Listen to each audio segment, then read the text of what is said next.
Hello students, today we will discuss Chapter 1, Organizational Behavior and Opportunity. In this chapter, we will first define organizational behavior. Next, we will discuss subjects associated with the understanding of organizational behavior.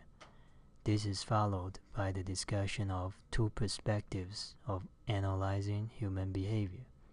Then we will focus on explaining two systems' view of organizational behavior.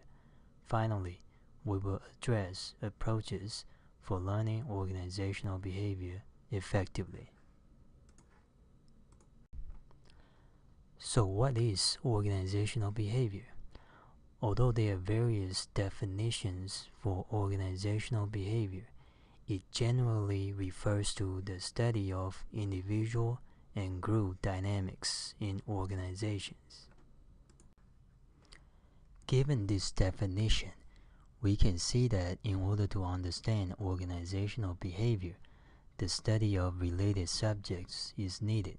For instance, one could partially understand an individual's behavior by examining the individual's psychological process affected by a society.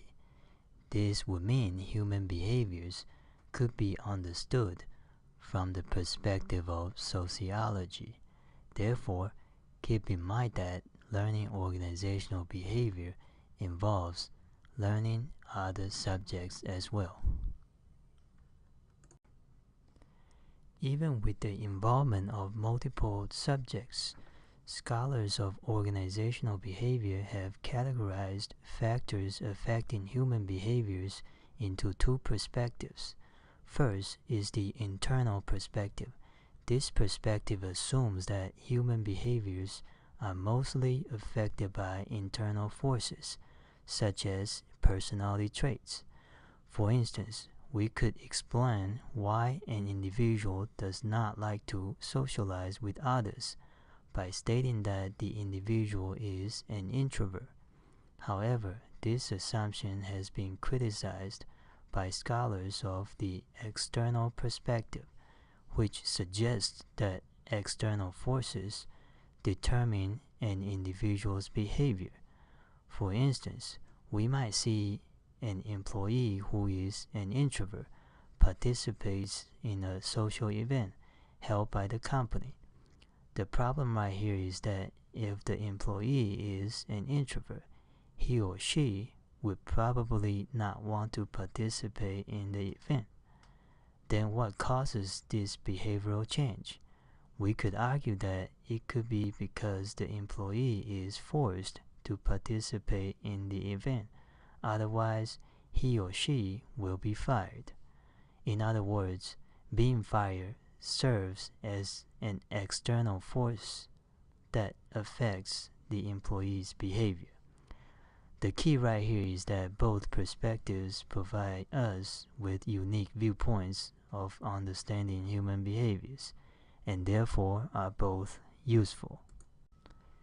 Now we can apply the internal and external perspectives of human behaviors to a higher level, that is, organizational behavior. This application allows us to study organizational behavior from two different views. The first is called the closed systems view, which suggests that an organization's behavior is only affected by four components within the organization. These four components include task, which refers to an organization's mission, purpose, and goal.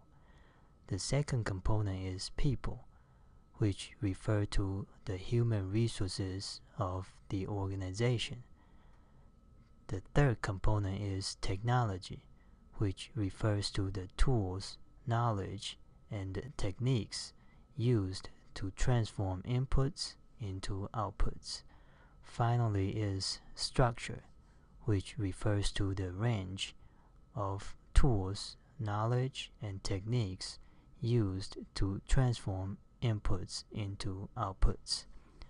When applying the assumption of the closed systems view, we could explain Walmart's low-cost behavior by stating that it standardizes employees' jobs, hires employees without much of qualifications, uses simple technologies, and establishes a well-defined hierarchical structure. All this enabled the implementation of Walmart's low-cost strategy. However, the argument of Walmart's low-cost behavior using the closed systems view could be overly limited.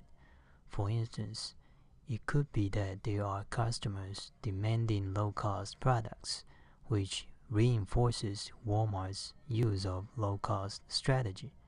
In other words, we could argue that external forces also have a significant impact on an organization's behavior. This, therefore, is the open systems view. So far, we have learned various perspectives and views of studying organizational behavior. It is important to know that this course is designed for you to learn concepts and theories in the field of organizational behavior.